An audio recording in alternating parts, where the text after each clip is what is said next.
a strike. Short gain. Couple of things as Tony Miles makes the catch to consider here. Number one, you don't want to score too quickly, I don't think, with Dave Dickinson getting last chance to score.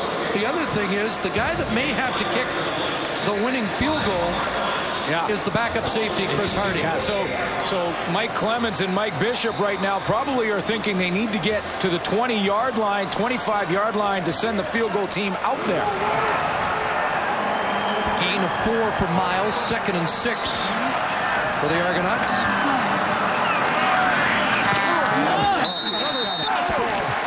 Boy, he can gun it. I tell you what, that ball has just got a fire trail. He can gun that football. And right now, Michael Bishop looks very poised and in control of the pocket of the offense. He has thrown well. You know, that coverage, Corey Banks, right who there, led the league 2 years.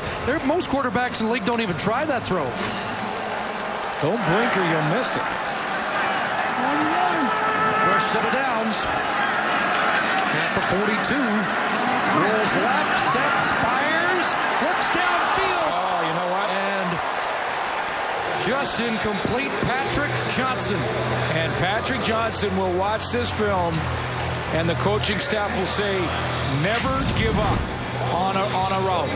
Patrick Johnson runs the post, and he sees Michael Bishop roll so hard he doesn't think he can throw it back across the grain. He let up a little bit. Had he kept running, he was right there in the spot. You see him just hesitate right there as he came out of his break. If he comes out of his break full speed, that ball hits him in stride. Johnson's 70 games in the NFL, including a Super Bowl championship with Baltimore. Timeout's been called. They'll confer with Steve Barato. Well, this is decision time. You know, you got your backup kicker. Be a 49-yarder right now, which is, I think, has to be out of Chris Hardy's range. Well, it wouldn't be out of Prefontaine's range, and that must be frustrating. Well, the other decision here is, do you have time to punt the football? You can kick it out of bounds inside the 20 on a coffin corner, but then you're giving it back to Dave Dickinson and a pretty good offense. They're going to gamble. Or they're going to go on second down, but they likely gamble here on third down. 2nd and 10. And a draw play. Jamel White can't break the tackle.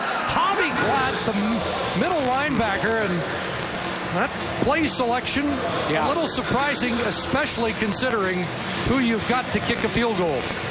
Chris Hardy's longest is 40 yards, and and this is the down we're discussing. Now they're playing 3 downs. Yeah, this is the down we're discussing, and they will gamble here to go into it. And I think maybe Steve Barato had that in mind when he made that call. He's going to go draw play on 2nd down and 10, which normally probably wouldn't have done, but he knows it's 3 downs. 3 down football. Certainly against an Argo tendency to be running. But it's the new Argo offense.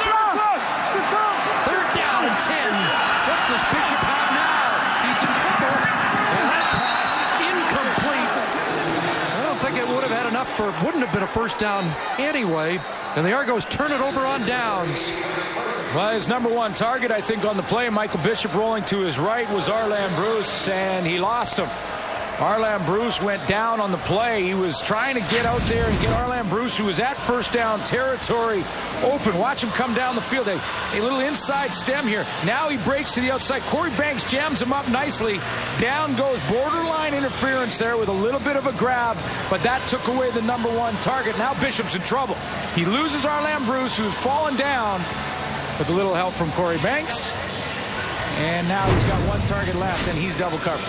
82 seconds remain for Dave Dickinson to chew up and get out of Toronto with a season-opening win on the road for the defending Grey Cup champions.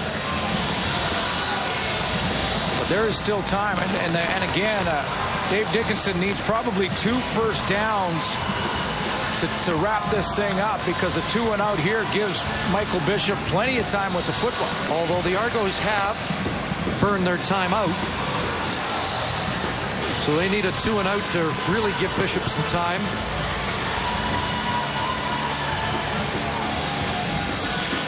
And this is where Adriano Belli comes in the acquisition there, because conventional thinking would say that BC Lions, at least on first down, will try and run the ball.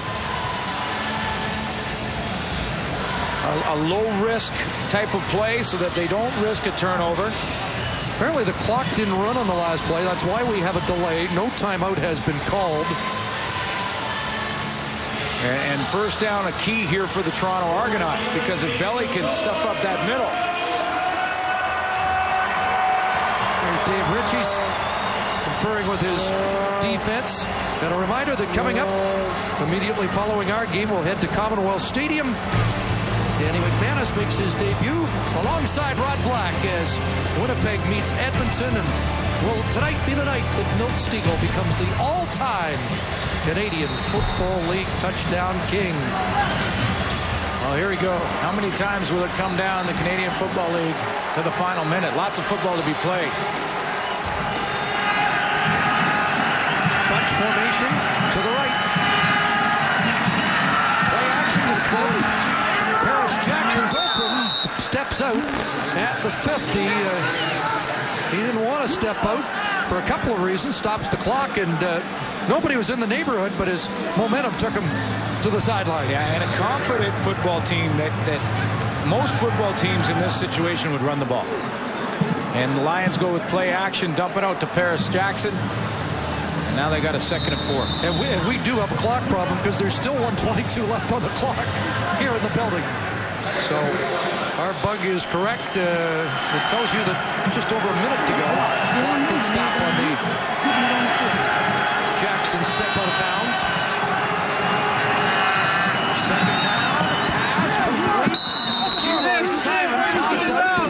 Forward momentum should be a first down.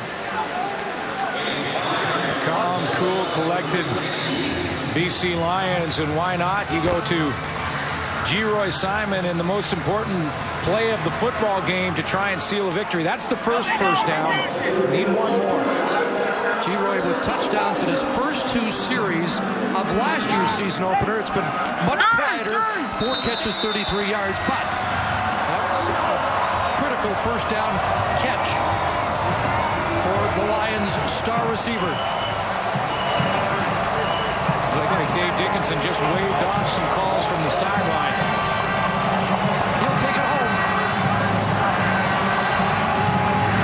Will Smith straight ahead, not much. Crosses midfield. That's what they were trying to do, and this is the way it works for the offense for the BC Lions now. Dan Durazio will be in charge sort of the running attack for the BC Lions, and Steph Kruk in charge of the passing game. And you know, this is where Dan Durazio, who's wearing the cap to the right of Kruk right there, is trying to say, let's run the ball. And Dave, I think, looked over there, gave him a little wave off. No, you know what? I got you. We're going to run it on first down, but we need another first down. We got to throw it here, probably. There's Dan Durazio right there, one of the great veterans. It's the offensive line, now co-coordinator for the BC Lions since Jacques Chapdelaine moved to Edmonton. Dave Dickinson's seen Michael Bishop's arm. He knows that if he gives him one shot, he'll take it and go 70, 75 yards in the air. So the Lions would prefer not to put it back in the Argos' hands here. Michael Bishop can go 75 yards with a flick of the wrist. We're running the clock down here. And now take the timeout. 23 seconds remaining. 22. No matter what happens the rest of this way. And are you looking at the starting quarterback for week 2 for the Toronto Argonauts right now? That will be the question that swirls around this franchise for another week. Yes, and Hamilton's next, which always gets blood boiling. Damon Allen did what Damon Allen does. You know, the numbers weren't off the chart, but he was proficient, moved the football after a bit of a slow start. But Michael Bishop has really come in and provided a spark. And, you know, and the debate does not end there, because Mike McMahon has been told he will get a chance to compete for this job. So who starts next week, no matter how this game ends? It may just be number 17. Dave Dickinson and the Lions can run out the clock, and in Toronto they'll ask the same question they asked at the end of the Eastern Final. Did they wait too long to go to Michael Bishop? As Dave Dickinson running it down, or check that Mike Pearson to finish it off. Well, BC started slowly. There was concerns about the offense after the preseason. Certainly after a no first down opening quarter. It looked that way.